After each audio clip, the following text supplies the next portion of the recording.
eh, tentang hati Buya.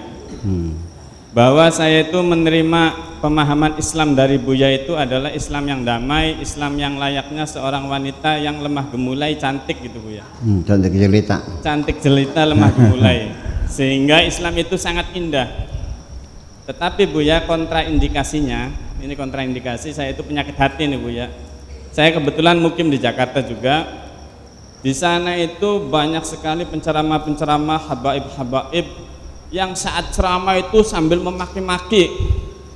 Auranya itu kayak aura apa ya? Harimau pengen makan aja Bu ya. Dari situ saya itu timbul sedikit kebencian terhadap mereka. Itu bagaimana Bu ya cara melenyapkan kebencian terhadap habib-habib yang kalau ceramah itu sampai memaki-maki orang, itu bagaimana caranya Bu ya? Tentang orang berceramah yang selalu membakar emosi, saya kira Anda bukan benci itu tuh, Anda sekedar tidak suka. Karena orang itu tidak mencidrai dirimu kan, hanya orang ngomongnya galak banget gitu. Kita melihat perempuan juga, ketika yang cantik kita senang, ketika kurang cantik kita tidak senang, bukan benci loh. Ya kan begitu. Kecuali dia menghina kita kan gitu, ada persaingan tertentu. Jadi saya kira saya ingin pesan kepada santri-santri saya bahwa tolonglah ketika ada orang berpidato, berceramah, ya sedang ngaji, tolong jangan songong, pakai etika, jangan pernah menyalah-nyalahkan orang lain, nggak pantas gitu tuh. Ya, iya dong.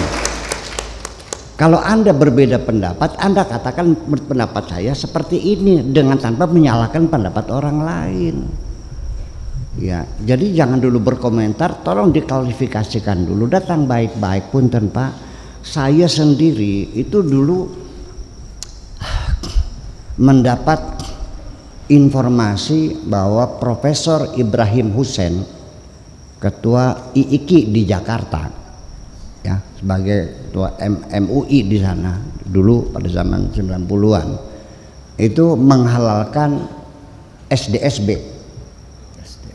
Buntut. Ya, buntut itu. Saya datang ke rumah dia, saya nggak perlu ngomong di koran membantah dia, kan tidak etis dong begitu tuh. Masa menyalahkan orang pakai media begitu? Saya datang, saya gedor pintunya. Ada apa? Saya mau menanya alasannya apa Anda menghalalkan SDSB. Dia pun ketawa, kan seneng, itu seneng dong, ya profesor kok. Dia bawa bukunya, kitabnya itu Al-Khamr wal Maisir. Nih bukunya, lo baca aja. Oke, saya baca nanti sini lagi. Setelah saya baca, memang ada alasan. Ya sudah selesai. Yang penting kebenaran-kebenaran fikih itu semuanya dugaan.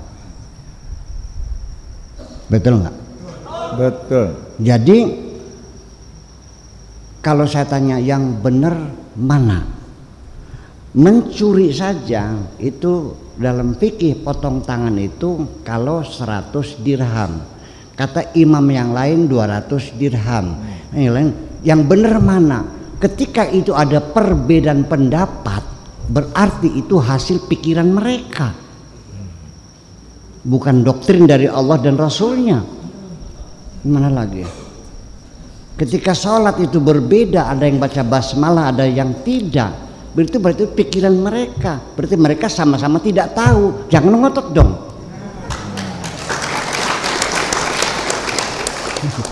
Ya kan begitu. Ya sudahlah, cobalah kita belajar menghormati orang lain, bahwa kita harus membiasakan diri hidup dalam perbedaan.